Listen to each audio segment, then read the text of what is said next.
Welcome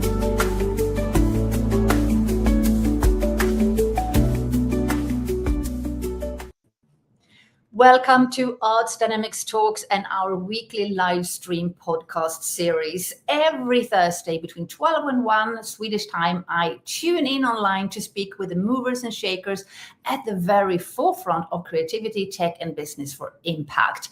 And my name is Sofie Marin. I'm the founder of Arts Dynamics, and it is such a great honor, a great privilege to speak with someone today who I have a feeling that this might go on a little bit longer than an hour. We'll see. For people tuning in live to join us, know that we actually do have a comment section below this live stream. We would love to know who you are, where you're coming from, what you're up to, and if you have any questions as well. We might bring one or two onto the stage, the questions, maybe for us to have a conversation around. So let me give you a formal introduction to our guest of honor today, coming in all the way from Greece. So Kremidas-Courtney. Chris is a senior advisor to EU, NATO, and the hybrid COE Euro-Atlantic Resilience Center, and collaborate with governments and institutions on system-level approaches to security, resilience, and technology transformation.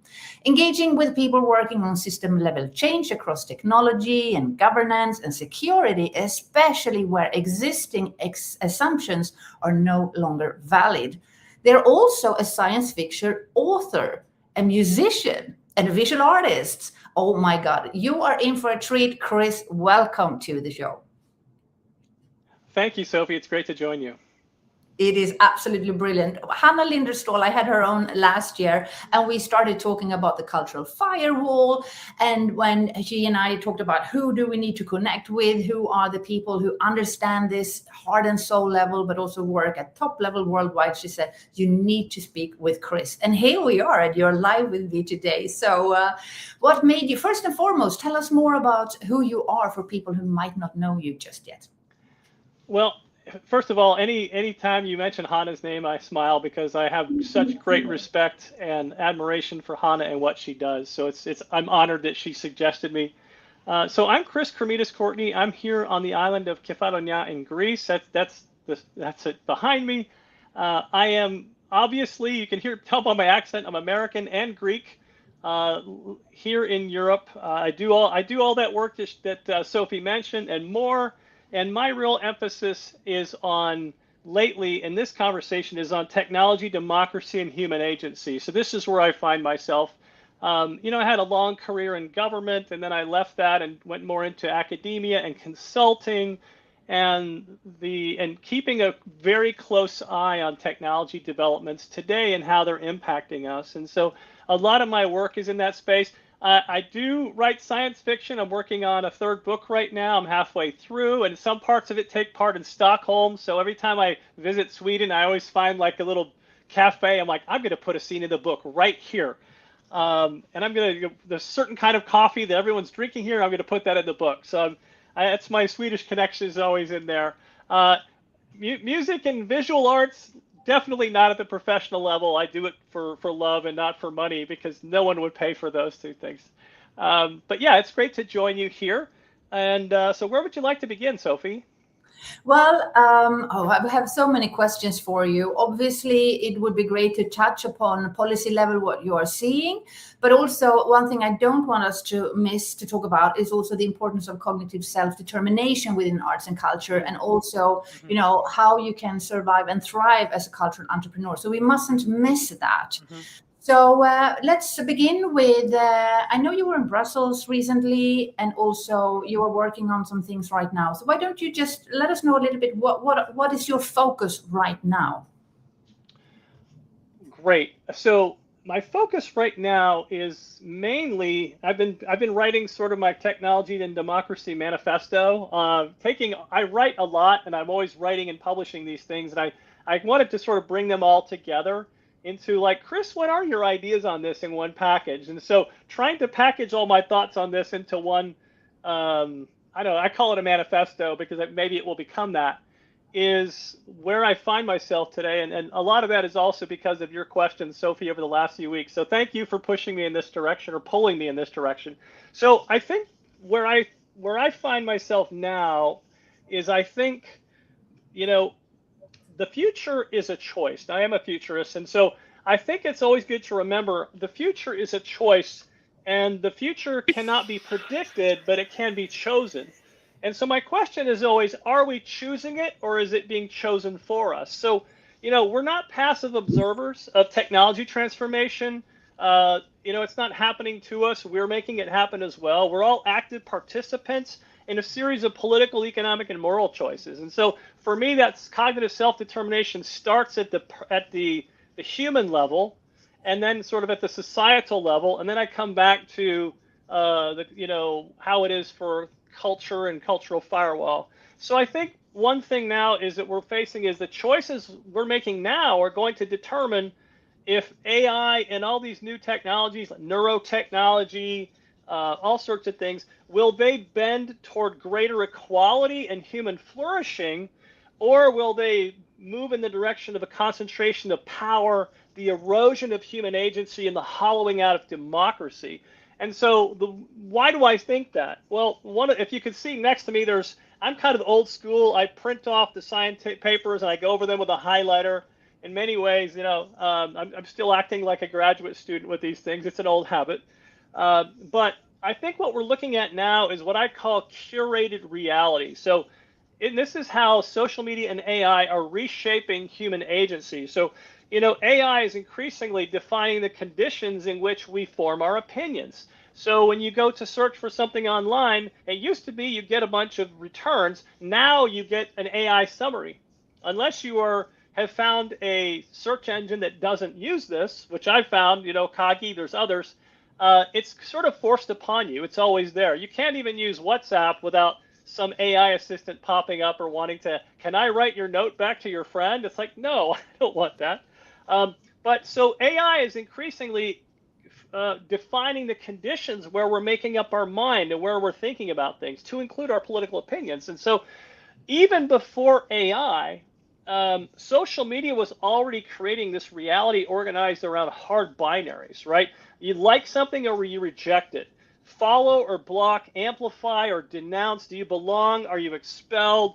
And so online content was designed to reward fast, emotionally charged, morally simplified reactions. And the reason for that is when we talk about the algorithm, it's all designed to get more information about us. So the more it can force us to choose between binary choices, the more information they collect about us, the more valuable their data set. So again, if you're not paying for social media, you are the product, and this is how they're shaping the product. So we're in this environment where we were already being pushed into this binary choice all the time, and now AI is sort of serving up responses. Well, you could look all the way down the page and click on several things you found and make up your mind, or you could just click on the AI summary, right? And that's very inviting if you don't have a lot of time. And so what's happening is big tech is filtering what people see. It's amplifying what engages, what excites people. It's going to amplify those things. And it's going to throttle things that challenge what we believe. And so we're seeing a curated version of reality when we go online. And sadly, people are spending a lot of time online right now. I mean, look at us right now. We're online talking. And so it's creating a version of reality that most people are moving through, and they don't realize it's being curated, right? Maybe you have a feeling like, it seems like a few years ago we had a lot more variety of choices, didn't we? But you can't quite put your finger on why that is. And I think we're seeing it online now, why that's happening. We have things like conversational AI. This is an AI that's specifically designed to talk to us and designed to interact with us and learn from us. So it speaks to us, we speak back, it listens to our response, the words we choose in whatever language, and then it learns. It's learning how to sell us something. It's learning how to convince us. It's learning what we fear, what we love, all these things.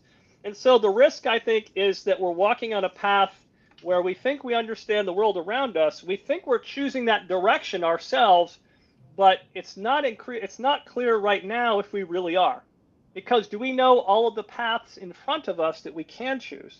So that's, a big part of it. The other one I would say is that the influence of the political persuasion of conversational AI is remarkably powerful. There's a lot of studies the last few years. Oxford researchers found that AI persuasion. So AI persuasion in conversational AI means that you can set up an AI system. Maybe it's to sell Volvos. Maybe it's to sell people on voting for Sofie Marin to be in the Swedish parliament. I don't know. Either, whatever you choose. But it can conduct millions of individual conversations simultaneously that are tailored to each individual person. And what the Oxford researchers found was that conversational AI was 4 times more effective than traditional advertising to change political attitudes. Now, then they looked at, well, what if we took an AI and trained it specifically to persuade people, right? They just took an average conversational AI that wasn't designed to persuade people. When they design it to persuade people, now its effectiveness is not 4 or 10% in changing people's minds. Now it's 25%. That's huge. That's a huge impact on humans. And so I think there's one thing important to remember, and that is that what an AI is trained on is more important than what it produces. So most of our laws cover what AI produces and not what it's designed to do. So I think you can start to see, and political parties or big manufacturers and marketing companies, they have this capability exists now, and it's very, very, very cheap. So you can reach millions of people simultaneously for very low cost, right? So it's the cost of doing this mass persuasion is no longer what it used to be. I think one thing that's concerning, and Sofie, you and I have talked about this, and that is if we have a curated reality, who is doing the curating? Well, the curating is being done by the wealthiest people on Earth. The Elon Musks, the Zuckerbergs, the Jeff Bezos, all these people.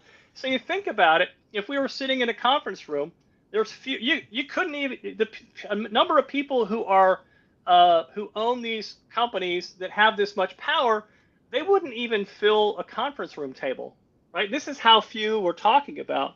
So, and some of them, we've seen them, especially Elon Musk, are actively using these tools to shape political outcomes. So, we look at that, they're using these tools to shape political outcomes, and their interests are often anti-democratic. So, for us, the choice is, do we want a world where the information environment is privately owned and shaped by the people who own it, while the rest of us move through it, believing that we're thinking freely? I think that's the other thing, is most of us believe we're making our own choices. And I think we need to ask ourselves, is that still happening?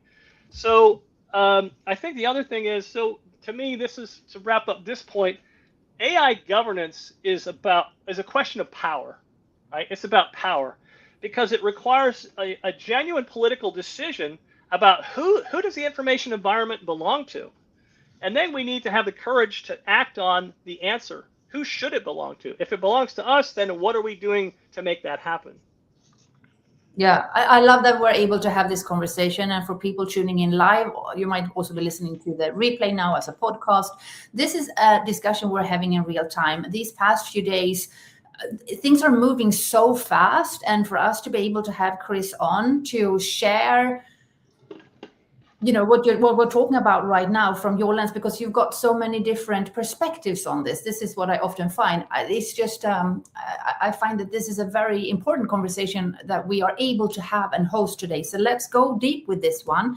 And on that note, I just thought that if you saw me looking at my computer slowly, I wanted to recommend, I listened to a podcast the other day. It was a Diary of a CEO podcast, DOAC, with Stephen Bartlett.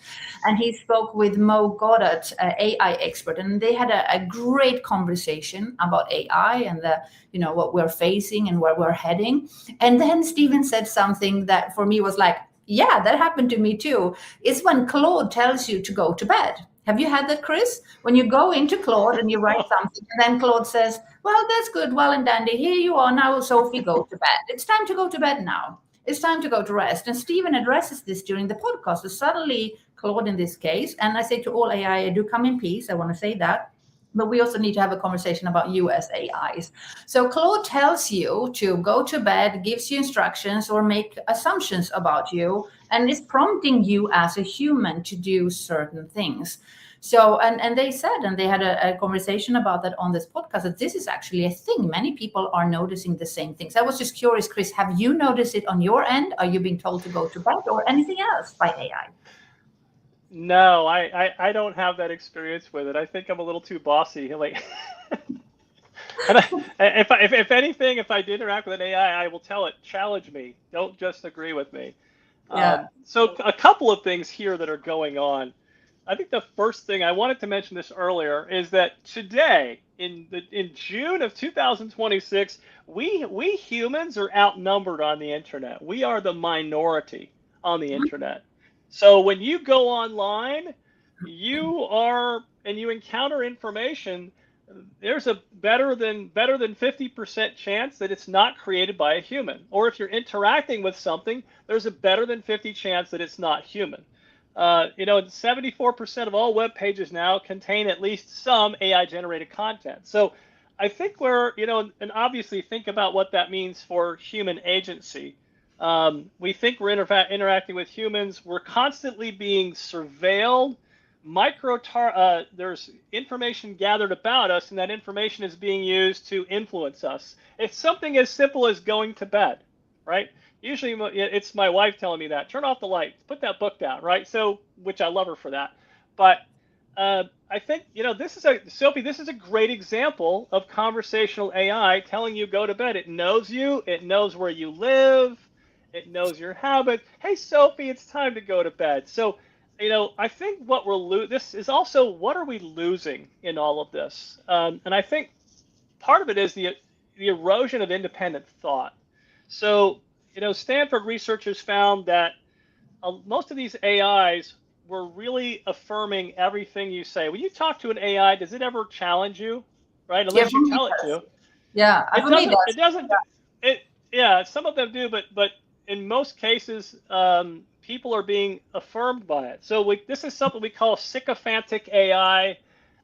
It's, oh, Sofie, you're the most brilliant, beautiful person in the world, and everything you do is art. And it's like that best friend you wish you always had, who might be good or bad for you, right?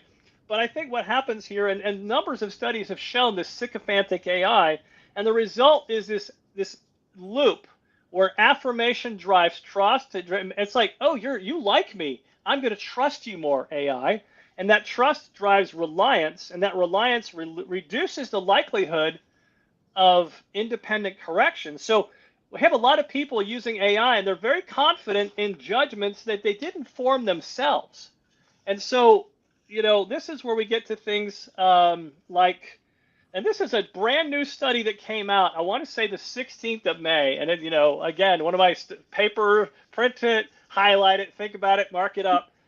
Brilliant study. And this was Oxford. I want to say this is Oxford and Stanford together. They found that AI assistance degrades independent capacity. So people who are using AI perform worse, and they give up more quickly when you take the AI away, even if they only use it a little while. So we get spoiled very fast. We like, wait, that was easy. I felt brilliant using that. Wait, you want me to do it the old way?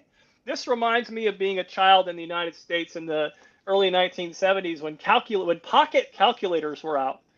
And the teachers would say, if you don't you have a calculator on your desk in the mathematics class, because that means you're not doing the math. And they were always looking, do you have a calculator? It feels like that now, that every computer is doing that thing.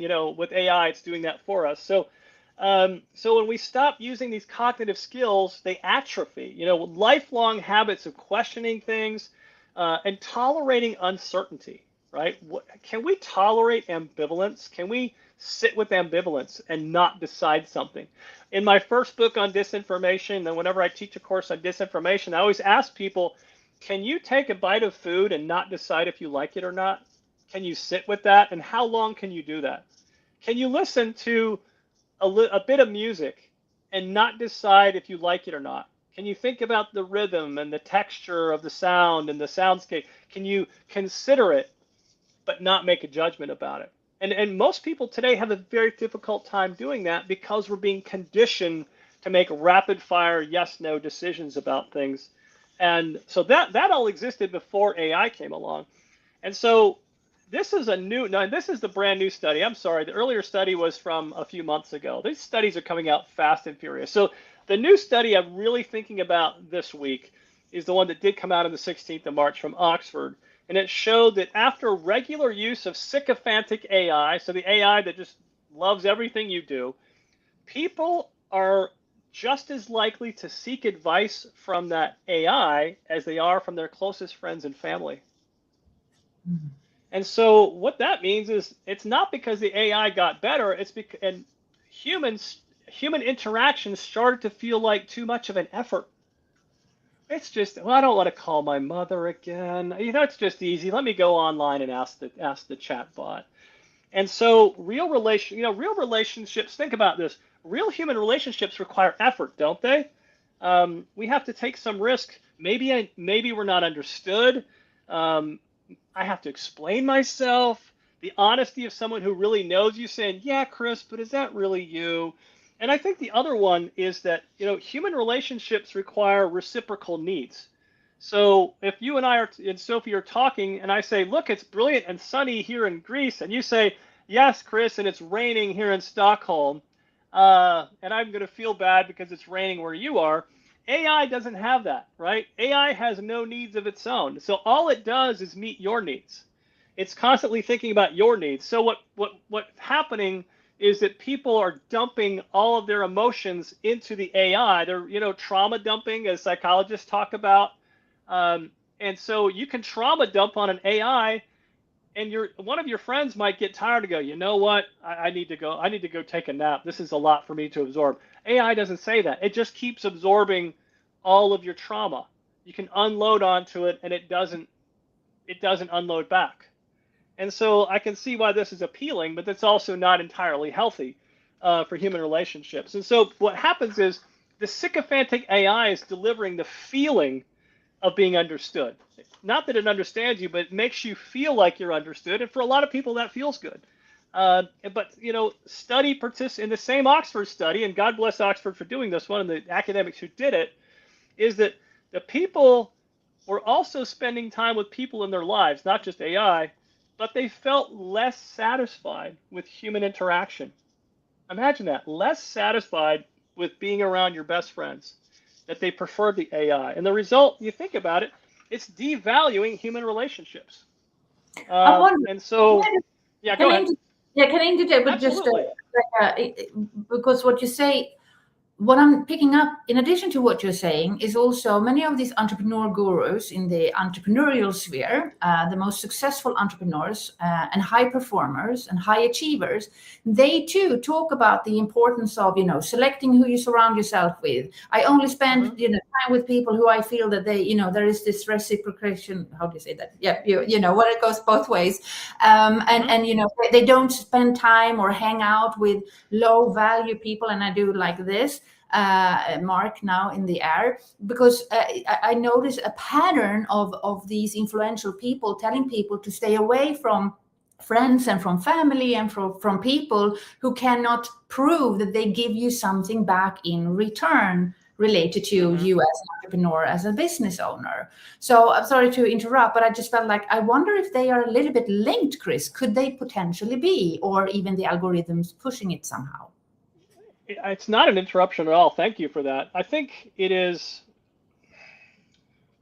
if you're an entrepreneur, can you do what you do if you don't have your finger on the pulse of the market, right? Don't you need to, that's one great thing about entrepreneurs is that there's an extra set of sensors that successful entrepreneurs have, that what's happening in society, what's happening in the market, what do people like, what do they not like. It's like, entrepreneurs require this extra sensitive nervous system that tells them what's happening in the market. They can feel it before they see the numbers, right?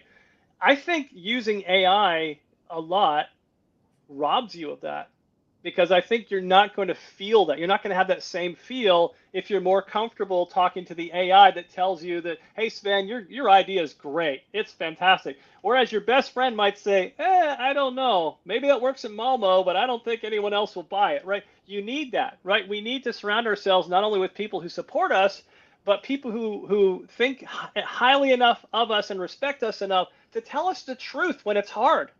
We need that. Or just to receive messages from society and the market about what we're trying to do.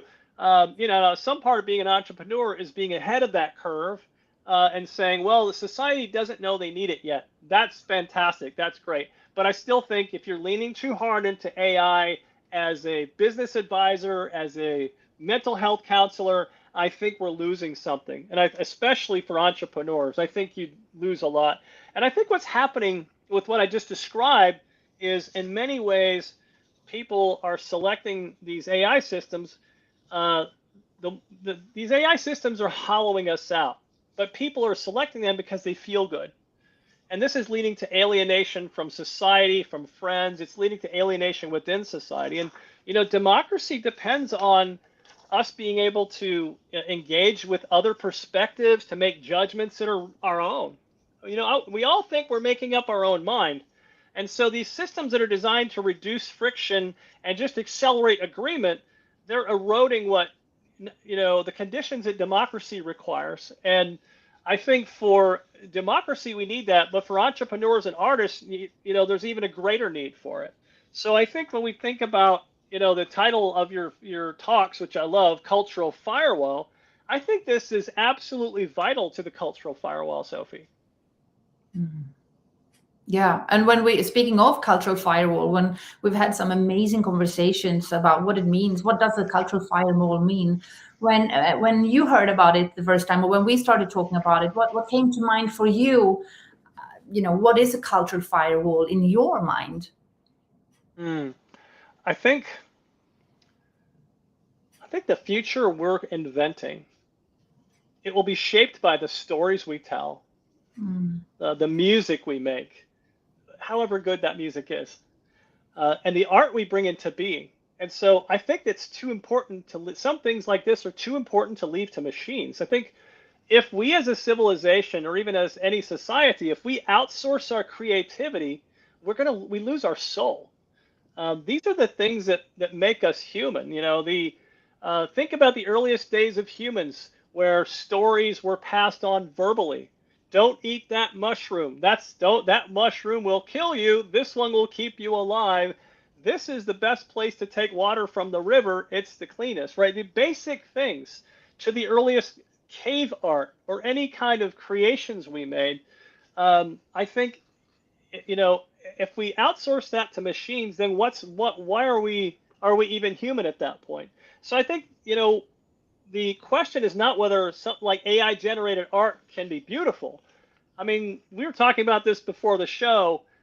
When you look at a piece of AI art, you can admire the proportions, the coloring and whatnot, but I don't feel anything when I look at that. I feel nothing. It doesn't feel, I don't feel anything because it's not human. And, you can play those little tricks. Oh, can you tell if it's human or not? Most of the time, I just if this art makes me feel nothing, there's a good chance it's AI. That doesn't mean that other people can't make art that make me feel nothing, right? But that's life. That's human life. So I think the question is, are we making a conscious choice about AI's role in our society, or are we letting companies make the choice for us? So I go back to, cultural firewall was, if you look at the recommendations, so the UN did a report on AI's impact on culture. It came out, I think, November of 2025. And 2 of the 4 key findings were about culture.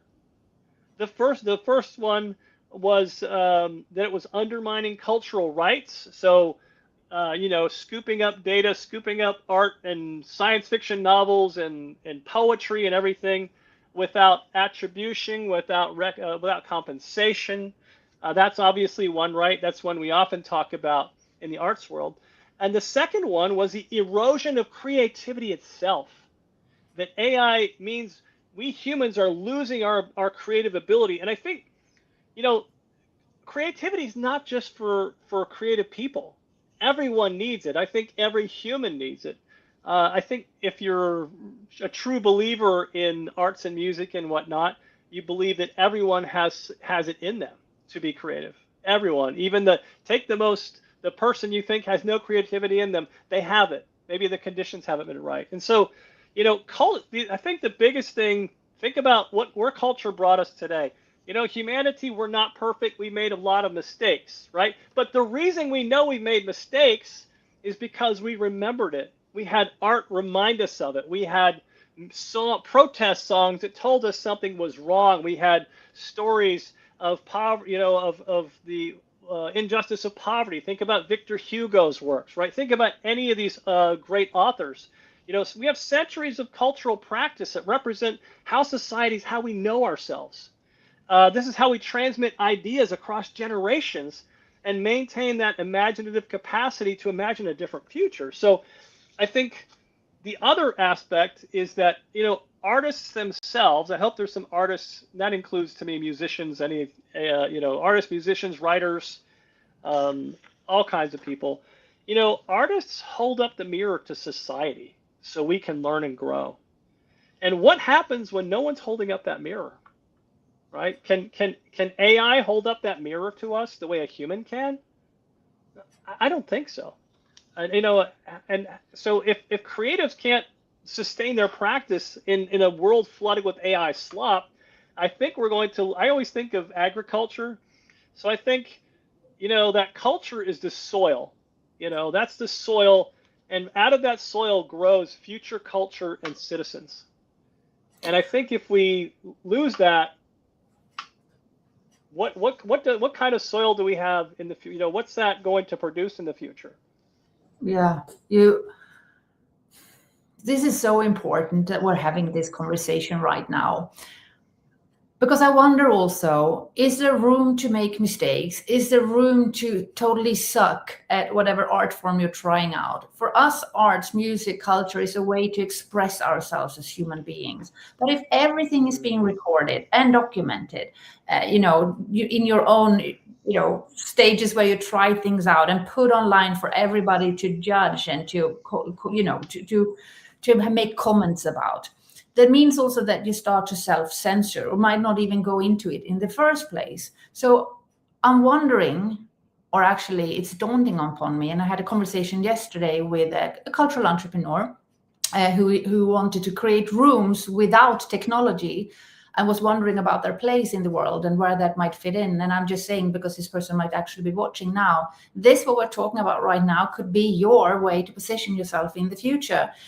Because as Chris says, for us to be able to express ourselves, and this is the cultural firewall, that's why it's so important to be empowered as creators, but we need rooms, we need places and spaces to also explore in a safe environment. That comes to me very strongly, Chris. Oh, I couldn't agree more. It always strikes me, I'm 61 now, so I don't always know exactly how the younger kids are living, but I like to, kind of peek around and hey, where do kids go dance now? Are they dancing? What are they doing? And you try to walk, hey, is anyone dancing anymore? I notice, for example, here in Greece, young kids don't really dance anymore. There's not a lot of dancing. There's a few places still doing it. There's always the diehards, God bless them. But and the more people I talk to, especially with psychologists, they say, well, mobile phones are the reason why a lot of people don't dance, because they're afraid someone will make a video of them dancing. So when you think about dancing, and I hope, dance is such an art form, and dance, of all the things that can help you maintain your cognitive capability in older age, dance is one of the best. Numerous studies show that, and that's in my first book. Dance is one of the best. So if people are afraid to, it gets to the self-censoring you talked about. If people are afraid to dance because they think someone will make fun of them and make a video, that's incredibly sad. Incredibly sad. That free expression, to not care and move your body to the music and express whatever that expression is, without judgment and especially without self-judgment. So the idea that people are recording you and making fun of you is terribly sad, because I think it's sad if humans aren't dancing and creating and drawing pictures and telling stories. So I absolutely agree. I also think you're onto something there about, I really think, and I've wondered about this, to me, the next big market is, we have organic produce, or as we call it here, or food, is organic everything else. Right? Organic situations that are not that are not mediated by technology, where you can dance somewhere where there are no cell phones, because all it takes is one person to kind of ruin it. But how do you create places where people feel safe, where they know what they're encountering is human? If you have a website and everything on your website is human, organic, and you remember like those no GMO symbols we had for food, or vegan. If you're vegetarian or vegan, we have the green V to tell us something's vegan or gluten free. Why can't we make that gluten free the same? AI free. Oh, this is an Yeah. AI free zone, a tech free zone. I think that is where the growth is. As I Yeah. think people want that. I think AI slop and surveillance and the things that are inhibiting people's creativity and people's ability to feel free to be themselves, or just to feel free, period. I think we don't have enough of those. Those spaces are shrinking. And so if I was an entrepreneur today, I, I would think that organic, AI free, technology free, digital surveillance free products, places, restaurants, pick anything. I think that's the next big growth area.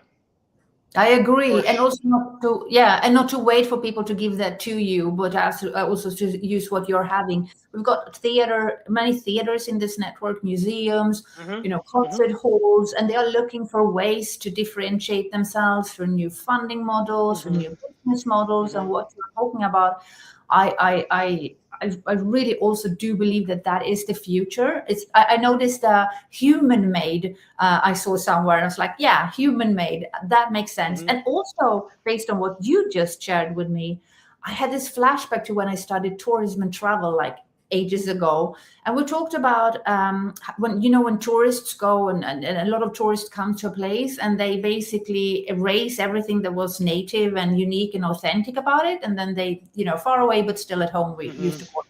And we talked about the zigzag zone of where the tourists come and they might meet some local people, but it's always in the zigzag zone. They never see behind it. And what we're seeing right now, and I think AI in particular, and because there are obviously a lot of other technologies, and when quantum computing comes and robotics and all of that, but that's a different matter because AI in itself is such a big thing. What I'm hearing on the back of what you're saying is this is a similar situation.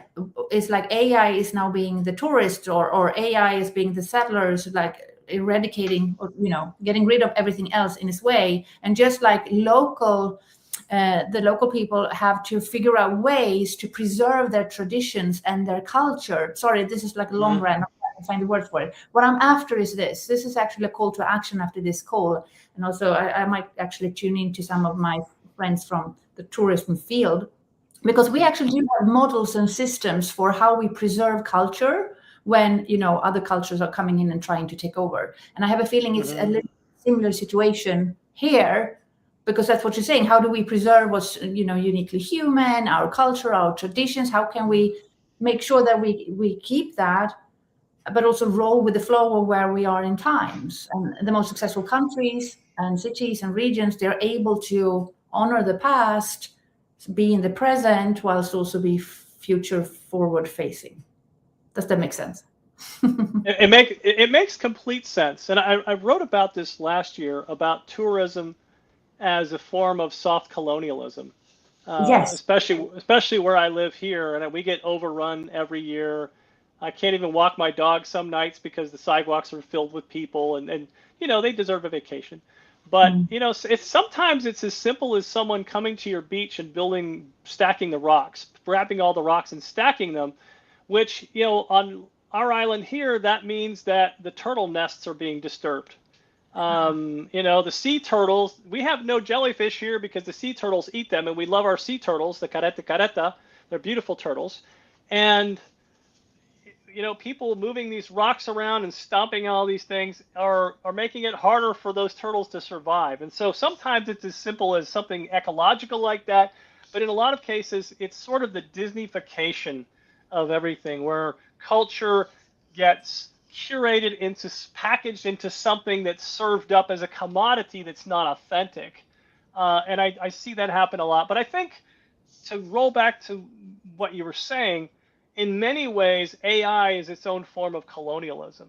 It's sort of AI itself is like a colonial power. These big AI companies are colonial powers. Here's an example. It's not arts, but my wife is a psychologist, and she was talking to a psychologist friend in the United States last night, and they were talking about how big tech companies and private equity companies are building their own mental health online capabilities, some AI, some human, and those same companies are buying, they're paying to Google and others to make sure that they come up first in the web search.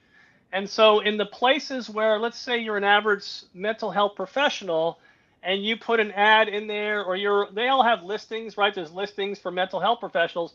Well, the listings push the individual operators, individual people down to the bottom, and the corporate sponsored ones to the top, right? And so what's happening is it's a colonial sort of arrangement. They're slowly pushing all of these very experienced mental health professionals out of the picture. So, artists, dancers, theater people, it's happening to everyone, right? I mean, we're feeling it especially in the arts, but it's happening with psychology, where humans are being pushed out of the way. There's a few humans that will work at these companies that are paid slave wages. I mean, they're paid almost a minimum wage. Someone with a master's degree in psychology and a bunch of experience being paid minimum wage, and eventually to be probably replaced by AI. So imagine, and if you've seen any of the results of how mental health works for how AI works for mental health, it's not very good, right? Don't you want a human doing that? So, I think it's a form of colonialism. We're watching it take over music, art. I want AI to clean my floors. I don't want it to paint pictures for me. I want to make paintings, and I want the AI to sweep the floor, not the other way around. Right? Yeah. I was thinking of wax on, wax off suddenly. I'm thinking also there is a lot of distraction going on, a lot of noise. And I find that very often in conversations about AI and new technologies, we often talk about, or there is often talk about, the tactics or like the individual things instead of the pattern, the bigger pattern recognition behind it. Where does this lead to? So the colonialism that we talked about, I think that's 100% real. There is this seismic shift happening. And I'm wondering, since we are here after all to empower cultural and creative entrepreneurs, freelancers, anyone working in the creative fields, who are also working with citizens who might not want to be professional artists or creators, but they are there to provide a service to help them find their own expression, whether it is dance or music or visual art or whatever it might be.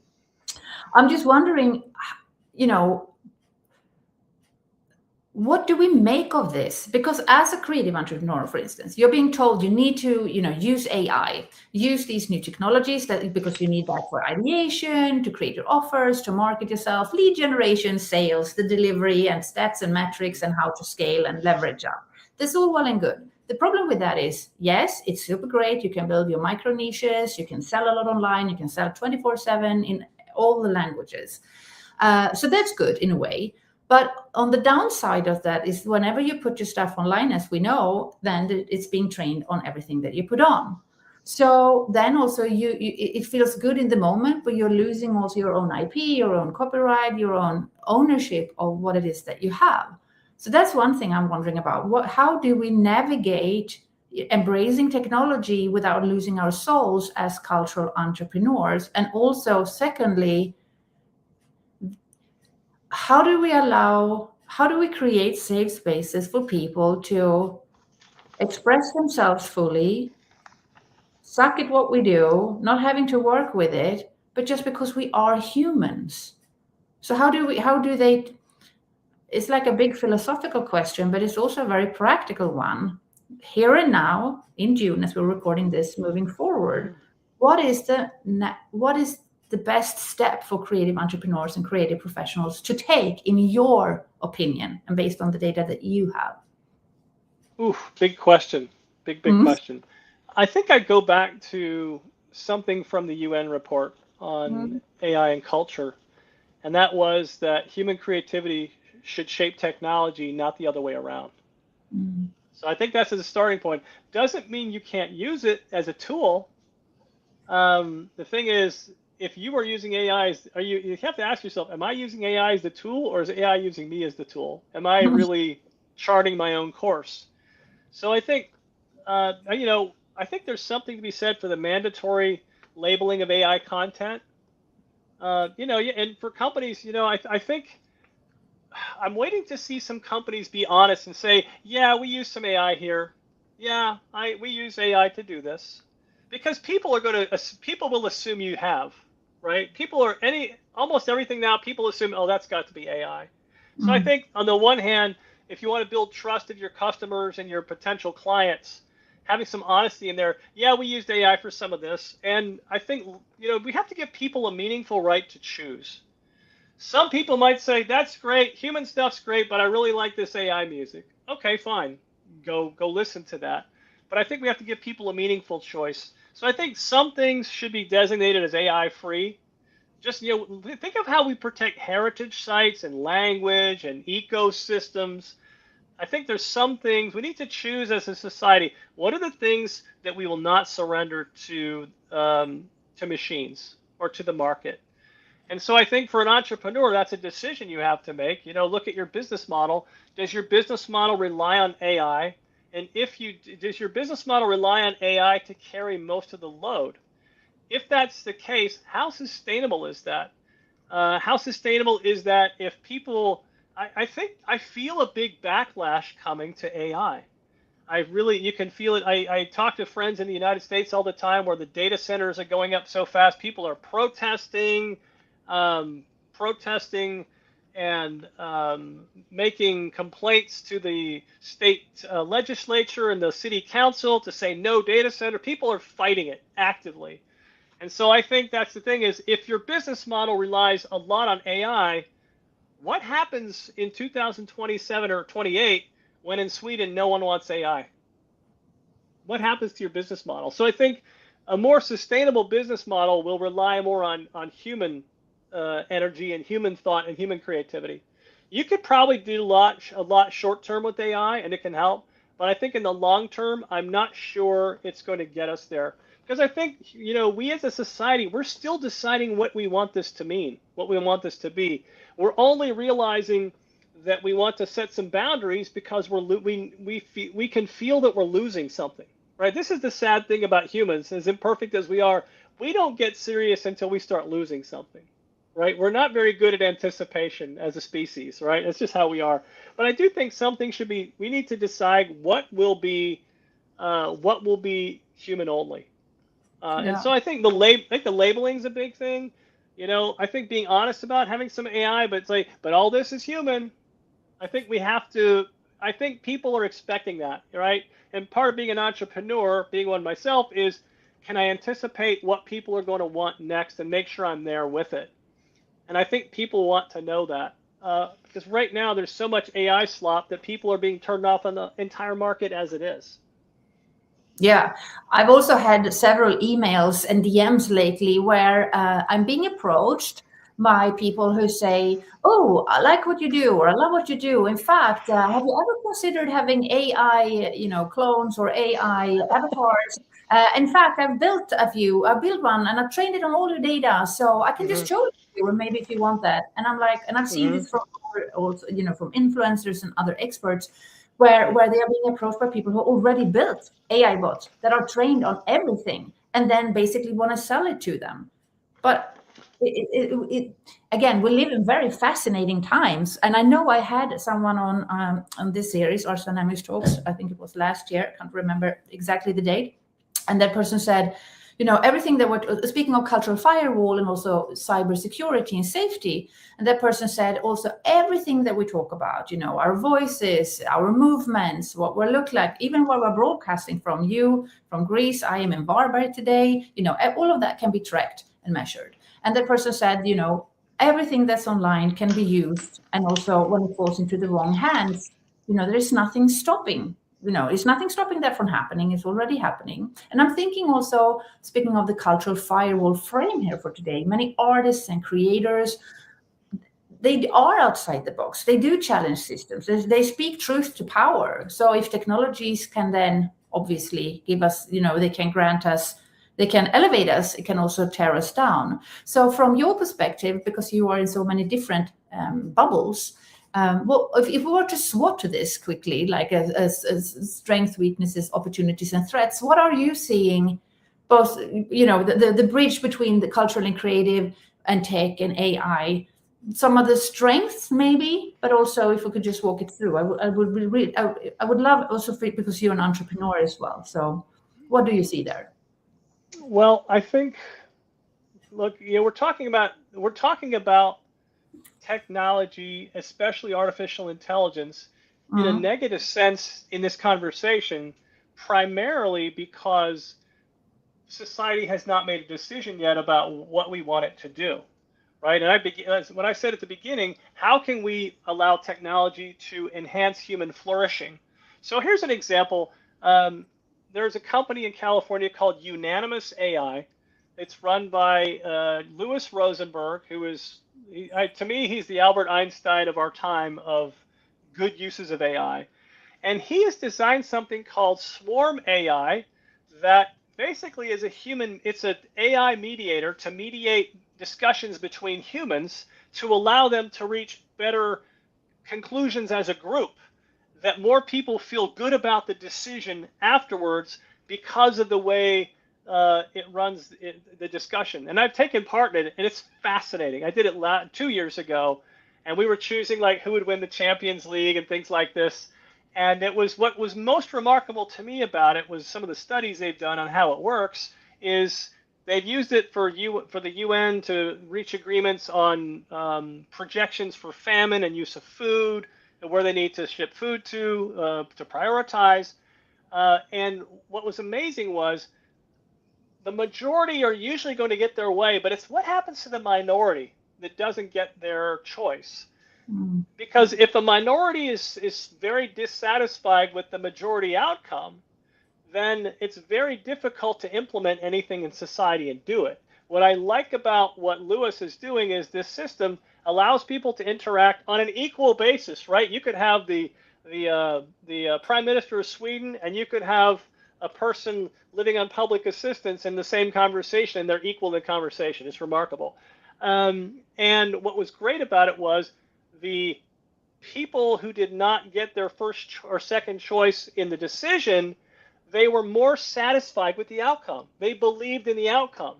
They found a way to say, well, I guess that's the best way. I guess that's what everyone wants.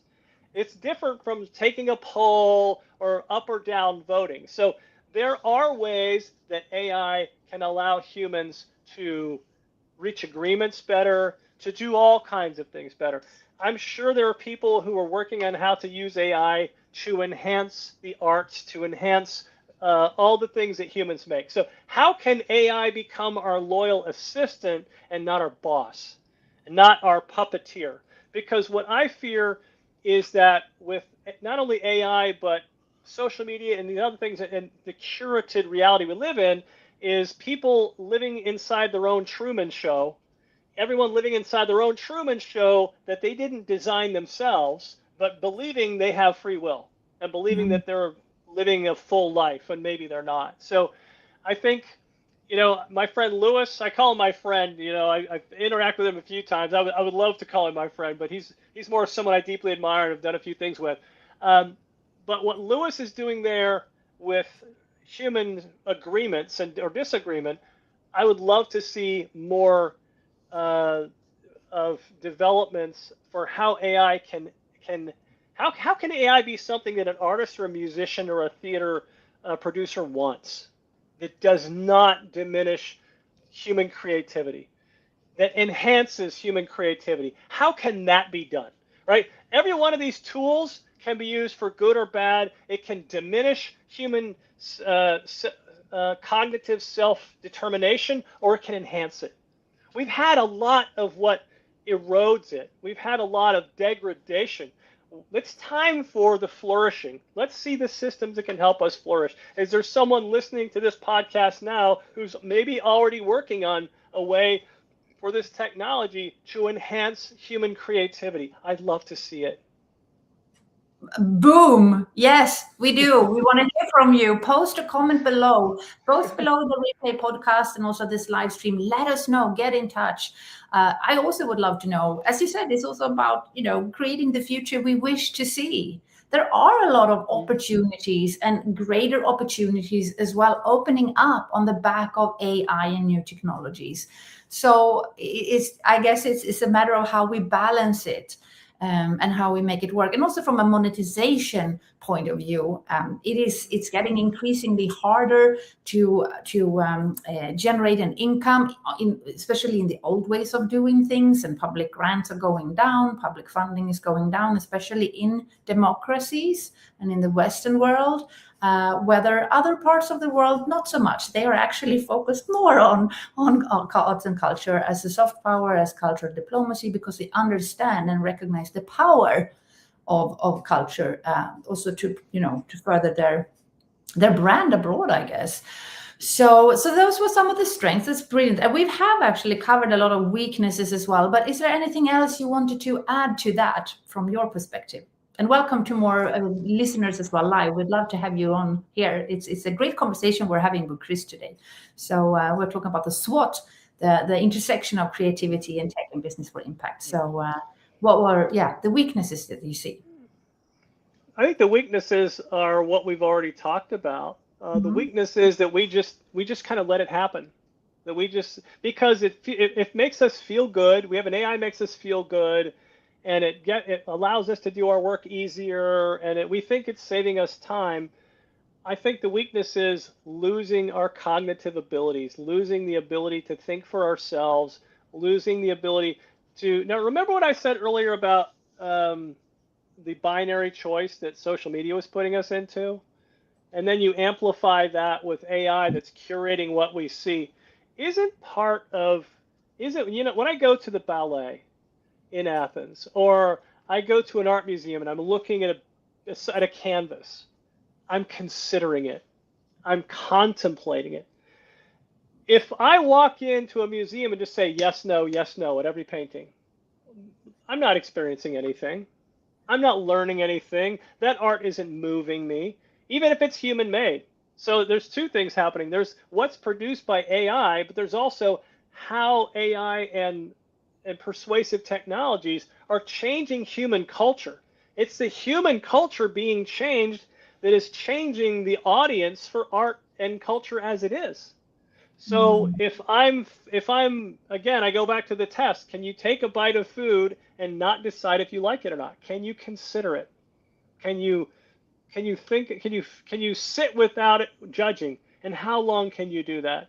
I would tell you that most people today struggle with that. I would tell you our grandparents might have had an easier time because they didn't have, their culture was not being shaped by technology the way ours is. So to me, that's the weakness. Is it's not just the ability to make cultural outputs, but it's the impact on our human culture today that's making it more difficult for someone to even appreciate what we do. How many people do you talk to, Sofie, who say they can't even read a book anymore? Yeah. As someone who writes books, that bothers me. Yeah, me too. That is huge. Opportunities then. What are some of the, also based on this conversation, and also because you move between policy advising governments, EU, NATO, I'm curious to find out what they are asking you about. But also, so maybe even, in those conversations, and then the cultural and creative industries and creative entrepreneurs, where do you see the opportunities moving forward? Is there a way even for them to meet, the defense secretary meeting with an artist, or, using AI in combination with a physical book? How does it work? Where are the opportunities? Well, I think the first opportunities are, if you're an entrepreneur, what is this cultural moment telling us right now? What people need and want? If the landscape is filled with AI slop, what do people hunger for? people want what's real. If you go on LinkedIn anytime and you see it's filled with AI produced language, right? Now, I get it for a lot of people. If you're not a native speaker of the language being used on that LinkedIn channel, I get it, right? You might need that help, but it's everywhere. And so sometimes, and this is the other thing, people want what's real, and they know it's real because it's not perfect. So maybe, and I taught yoga for many years, and I still teach yoga. And one of the things I would tell my students was, give yourself permission to not be perfect. You don't need to be perfect today. You give yourself permission all day, all week, all year, right? Because part of what makes things real and human is maybe they're not perfect. Maybe they reflect an understanding that's not complete. Maybe their language, command of the language isn't perfect. But that's what makes it real. And so it's almost like now if you go on LinkedIn, the person who's writing something awkward but who is real is getting more attention. People want that. So think about politicians, right? Let's take politicians. Politicians are usually, they speak perfectly, they look perfect, their hair's perfect, their clothes are perfect, their voice is perfect, right? And then along comes a politician who speaks, they don't speak perfectly, but they speak in a real way, in a very real way. People gravitate toward that, right? And so I think this is what we're seeing today. So what kinds of products, services can be real? Can people feel is real? And I think there is a market for that. So I think that's an opportunity there. What's real? For what people will want, real music, real experiences, real interactions, because they want something meaningful, right? People, humans, we need food, we need oxygen, we need water, and we need meaning. So where's that meaning? There's opportunities to provide meaning. There's a deficit of meaning. Let's deliver some meaning, and I think people will go for that.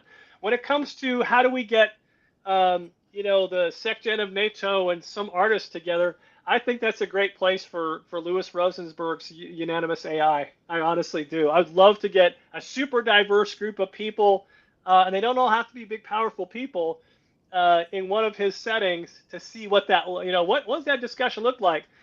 Let's take a simple question of what role do we want AI and other similar technologies to have in our society? Where do we draw the line? Let's have that conversation. Let's use an AI designed to help us interact in a way that's more healthier. Let's use AI for that to help us decide that. Right? There's opportunities there. It's not all a dark. It's only a dark picture if we do nothing. Yeah, this is great. It's like challenge accepted. Let's just do that. I think that would be so cool. And finally, swatting, and then we're about to slowly but surely wrap this up. I know we're going over time a little bit today, but this is such an important conversation we're having because the cultural firewall runs through everything we do, both within Arts Dynamics, but also in society as a whole. Arts and culture is important to, as we said, and you've addressed it beautifully today, Chris. Why it is important to preserve creativity, to strengthen also the experts in creativity, which is very often the musicians and artists and creators. But it's not only for societal resilience, but we also need to find out how we navigate these times of change and also where the opportunities lie. We know there are a lot of challenges and also threats. So we will actually do a little bit of a deep dive, a final one into the threats. We've talked about many threats today. Is there also, again, given where we are in time, we've also got election coming up in Sweden. There is a lot happening in Europe. I won't even go into all the details, but what are the threats and let's do it from a cultural entrepreneur perspective for cultural entrepreneurs, but maybe also for a nation, for society, if we lose the entrepreneurs and the creators so that they cannot sustain themselves financially. Where are the threats there with that perspective? Unless you want to add something else, of course. I think it goes back to something I said earlier, that artists hold a mirror to society. We rely on artists to interpret the human experience for us. We know, science fiction is about the very essence of what makes us human, right? That's the good science fiction I try to do, is about that. Art, music, what is the human what is the experience of being human like?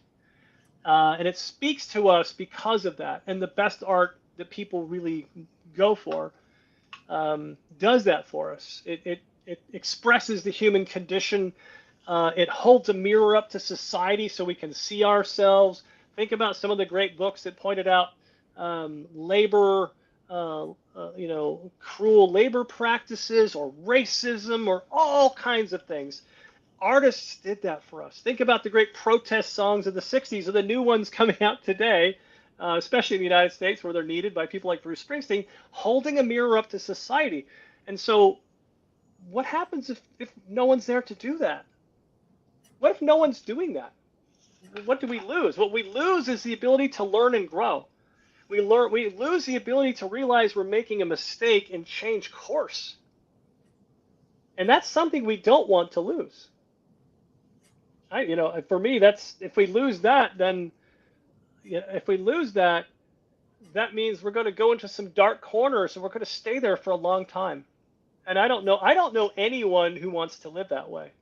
Yeah. So what can we then do about it? What is the action we can take, each and every one of us, moving forward?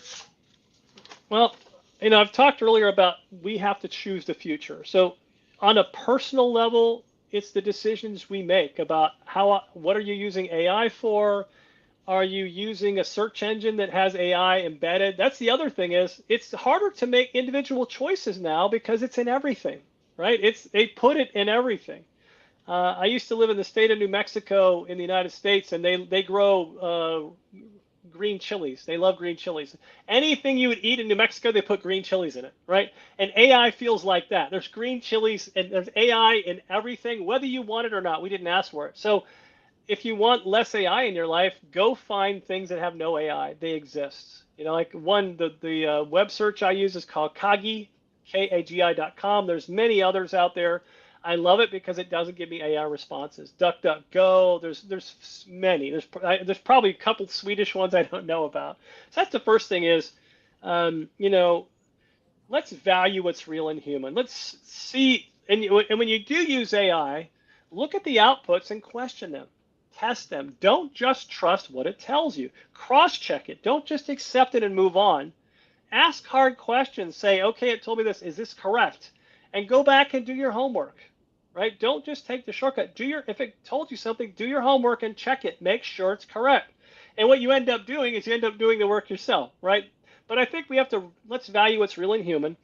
I think resist the lure of easy agreement. So if you're interfacing with an AI or social media and everyone is agreeing with you, something's probably wrong, right? If everyone's agreeing with you, what's the entrepreneur saying? If everyone thinks you have a great idea, you're already too late, right? So if everyone thinks you have a great idea, it's probably too late.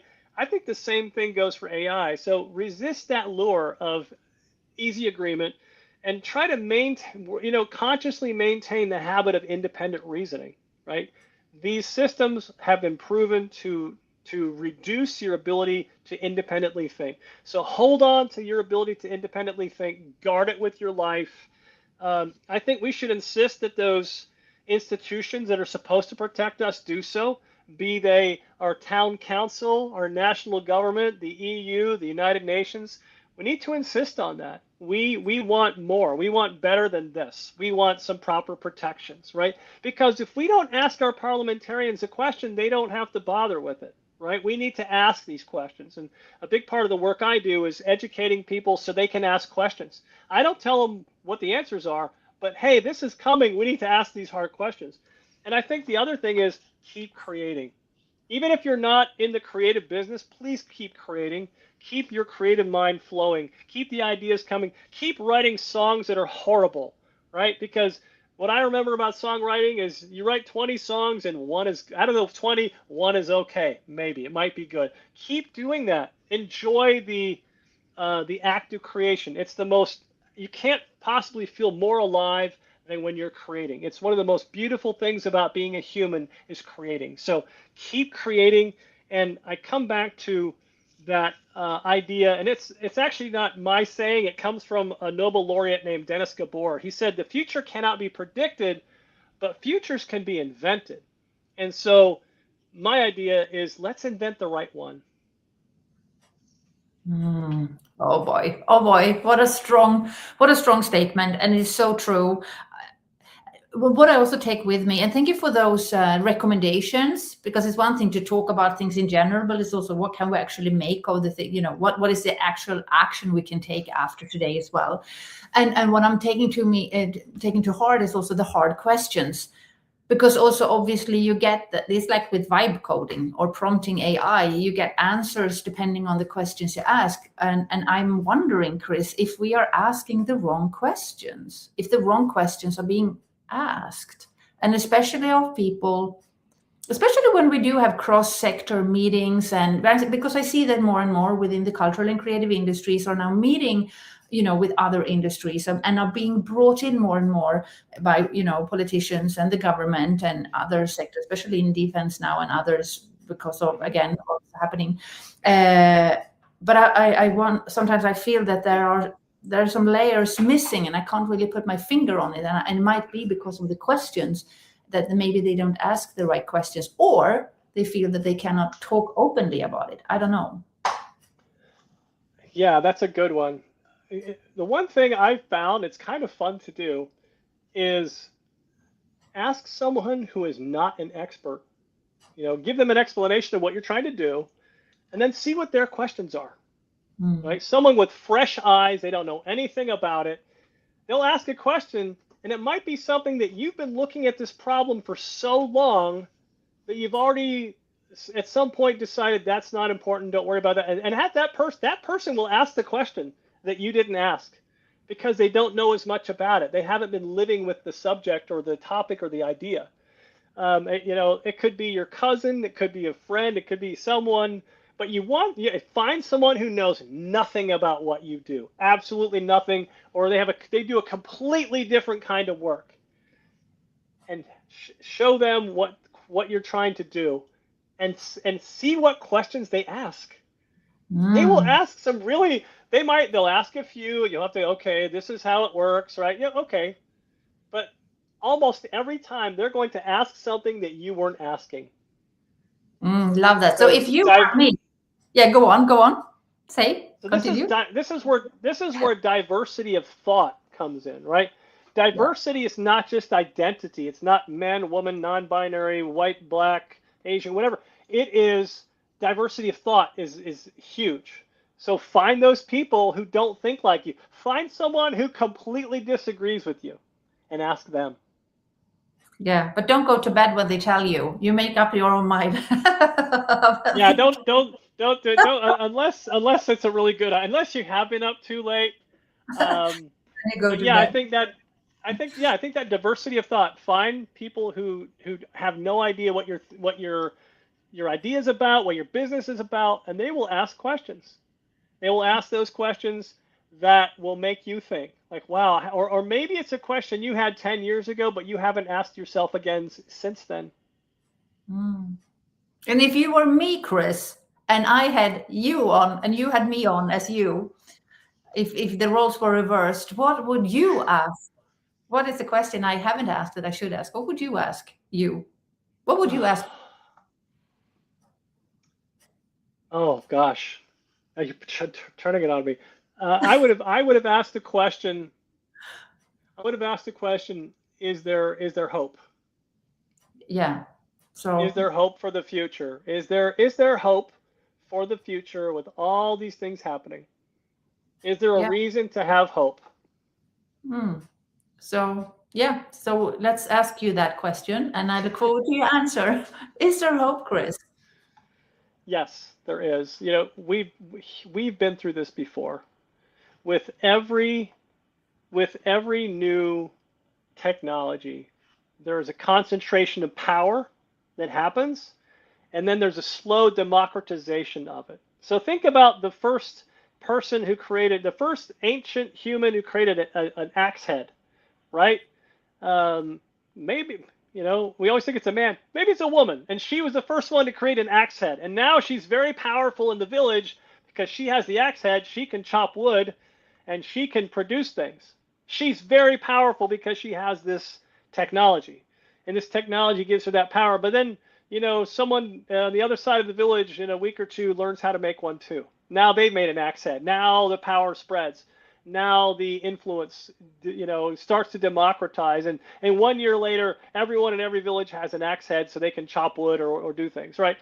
This happened in ancient times. This happened in the industrial age. We're seeing it. It's happened in the 30s and 40s with, 20s, 30s, and 40s with things like the airplane, the automobile, steel making. We're seeing it today with the information age, right? So we're seeing this huge concentration. What I talked about earlier, they couldn't even fill one conference table of people who have this great power over us.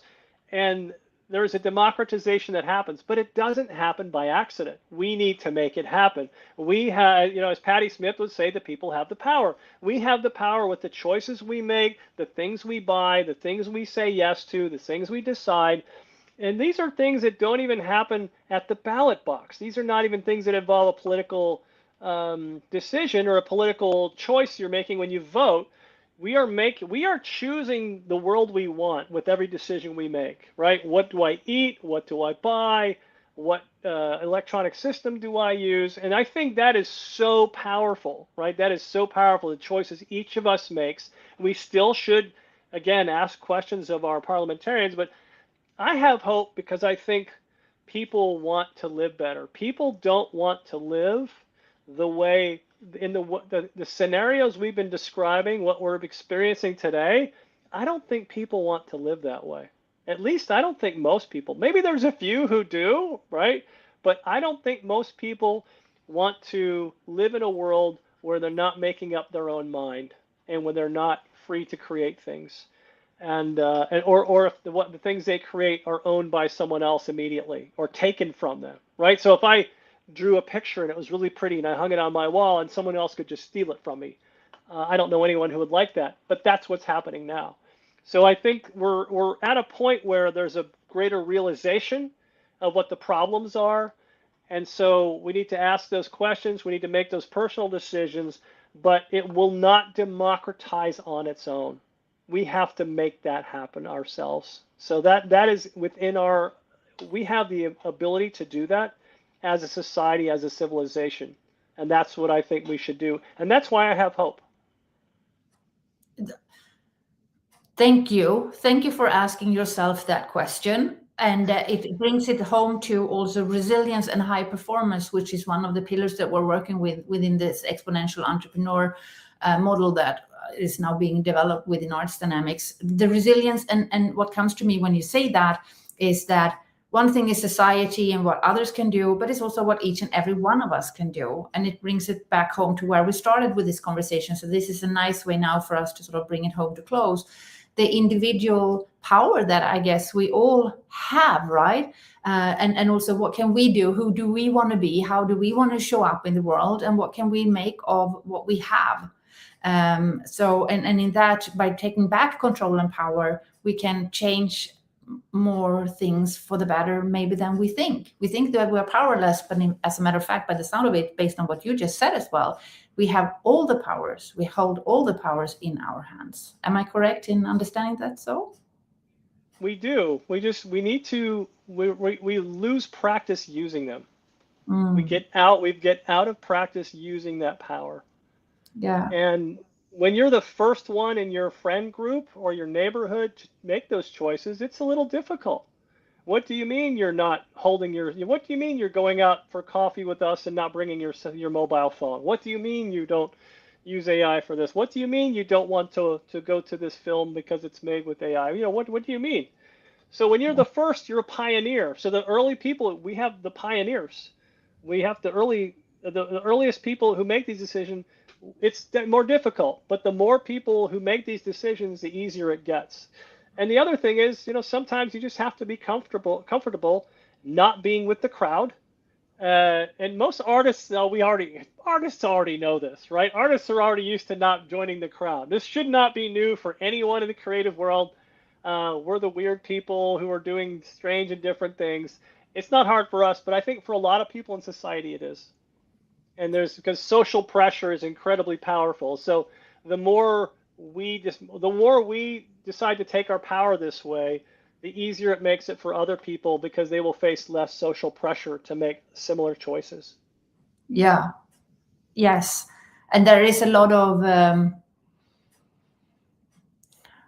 I felt it myself. I've heard it from others, the mental part of what we're talking about, how hard it can be, how lonely it can feel. And it's almost like in Harry Potter, the movies or the books, where sometimes that could also actually be, speaking of cultural firewall and also warfare, that is also a strategy. You break someone down by also making sure that, mentally, mental health wise, they are being attacked.